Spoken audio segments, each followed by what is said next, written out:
কালই বাংলায় এসআইআর ঘোষণা নির্বাচন কমিশনের। কাল নয়াদিল্লির বিজ্ঞান ভবনে বিকেল 4:15 নির্বাচন কমিশনের একটি গুরুত্বপূর্ণ সাংবাদিক বৈঠক রয়েছে। সরাসরি আমাদের প্রতিনিধি বিজেন্দ্র সিংহ এই মুহূর্তে আমাদের সঙ্গে রয়েছেন। বিজেন্দ্র, নয়াদিল্লিতে এই বিশেষ বৈঠক, এখানেই তাহলে ঘোষণা করা হচ্ছে আগামীকাল বাংলায় এসআইআর। হ্যাঁ, আগামীকাল যে প্রেস কনফারেন্স রয়েছে সেটাতে শুধুমাত্র দেশ জুড়ে যে এসআইআর করা হবে তারই শিডিউল প্রকাশ করা হবে ইলেকশন কমিশনের তরফ থেকে। 24শে জুন যখন ইলেকশন কমিশন প্রেস কনফারেন্স করেছিল তারা জানিয়েছিলেন দেশ জুড়ে তারা এসআইআর করতে চাইছেন, কিন্তু যেহেতু বিহারে ভোট রয়েছে প্রথমে বিহারের শিডিউল অ্যানাউন্স করা হয়েছিল, বিহারে এসআইআর করার সিদ্ধান্ত সেদিন জানিয়েছিল ইলেকশন কমিশন এবং তারা বলেছিলেন পরে পুরো দেশ জুড়ে যে ন্যাশন ওয়াইড এসআইআর করা হবে তার শিডিউল প্রকাশ করা হবে। আগামীকাল যে প্রেস কনফারেন্স রয়েছে বিজ্ঞান ভবনে, যেখানে 3 ইলেকশন কমিশনার থাকবেন, সেখানে পুরো দেশ জুড়ে যে এসআইআর করা হবে তার শিডিউল প্রকাশ করা হবে এবং যেটা সূত্র মারফত জানা যাচ্ছে এটা ফেজ ওয়াইজ হবে, অর্থাৎ প্রথমেই যেখানে আগামী 6-7 মাসের মধ্যে ভোট রয়েছে তার শিডিউলগুলো আগামীকাল প্রকাশ করা হবে, যার মধ্যে পশ্চিমবঙ্গ রয়েছে, আসাম রয়েছে, কেরল রয়েছে, পন্ডিচেরি এবং তামিলনাড়ু রয়েছে, পশ্চিমবঙ্গ রয়েছে। এইসব জায়গায় যেহেতু আগামী এপ্রিল এবং মে মাসে ভোট রয়েছে তাই প্রথম যে ফেজে যেখানে এসআইআর করা হবে তার মধ্যে এই 5টি রাজ্য রয়েছে, আরো কয়েকটি রাজ্য সেটাতে থাকতে পারে। ইলেকশন কমিশন সূত্র থেকে জানা যাচ্ছে যে 1 নভেম্বর থেকে এসআইআর স্টার্ট হবে এই রাজ্যগুলিতে এবং বিহারের যে উদাহরণ আমরা দেখি সেখানে 100 দিনের মধ্যে এসআইআর কমপ্লিট করা হচ্ছে, সেক্ষেত্রে এই রাজ্যগুলির মধ্যেও 100 দিনের মধ্যেই এসআইআর কমপ্লিট করা হবে। এটা মনে রাখতে হবে কি যে 24 জুনের যে অর্ডার ছিল সেটাকে সুপ্রিম কোর্টে চ্যালেঞ্জ করা হয়েছে, যেখানে 11টি ডকুমেন্ট অ্যাকসেপ্ট করেছিল ইলেকশন কমিশন ইলেকটোরাল রোলের নাম অ্যাড করার জন্য। সেক্ষেত্রে তালিকার মধ্যে এই 11টা লিস্ট তো কালকে থাকবেই, তার সঙ্গে সঙ্গে যেহেতু আধারকেও এখন অ্যাকসেপ্ট করতে বলেছিল ইলেকশন কমিশন, সুপ্রিম কোর্ট বলেছিল ইলেকশন কমিশনকে, সেটাও থাকবে। অর্থাৎ আগামীকাল যে তালিকা প্রকাশ করা হবে ইলেকশন কমিশনের তরফ থেকে তার মধ্যে এই 12টা ডকুমেন্ট থাকছে, যারা নতুন করে নাম অ্যাডিশন করাতে চাইছেন ইলেকশন ভোটার রোলে সেটা অ্যাকসেপ্ট করবে ইলেকশন কমিশন।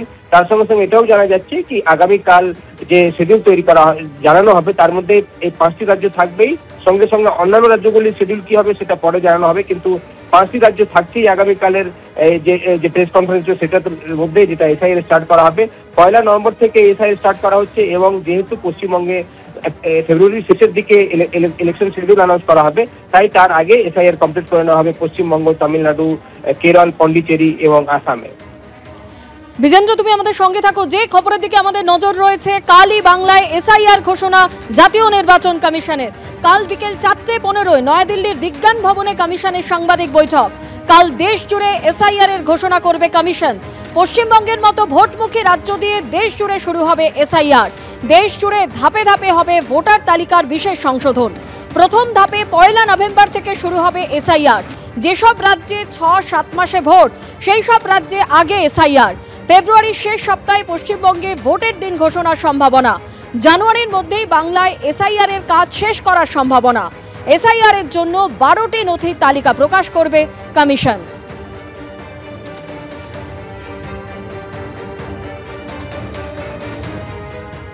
কালই বাংলায় এসআইআর ঘোষণা জাতীয় নির্বাচন কমিশনে। তার আগে বিরোধী দলনেতা শুভেন্দু অধিকারী কি বললেন শোনাবো। আগামীকাল ইলেকশন কমিশনের প্রেস কনফারেন্স 4:15-তে।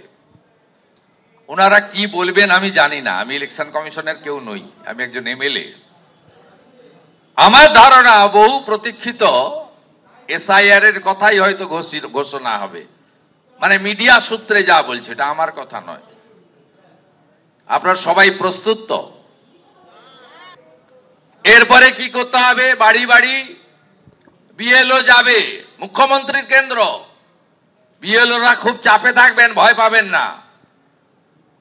4টে WBCS সাসপেন্ড হয়েছে, এফআইআর পেন্ডিং আছে। আরো 2টো WBCS অফিসার সাসপেন্ডের পথে, আন্ডার কনসিডারেশন। এসব জিনিস ইলেকশন কমিশন আগে করেনি। তার কারণ এই যে ইলেকশন কমিশনের অফিসটা 6 বছর ধরে মমতার একটা পায়দাস আরিজ আফতাব ওখানে সিও ছিল।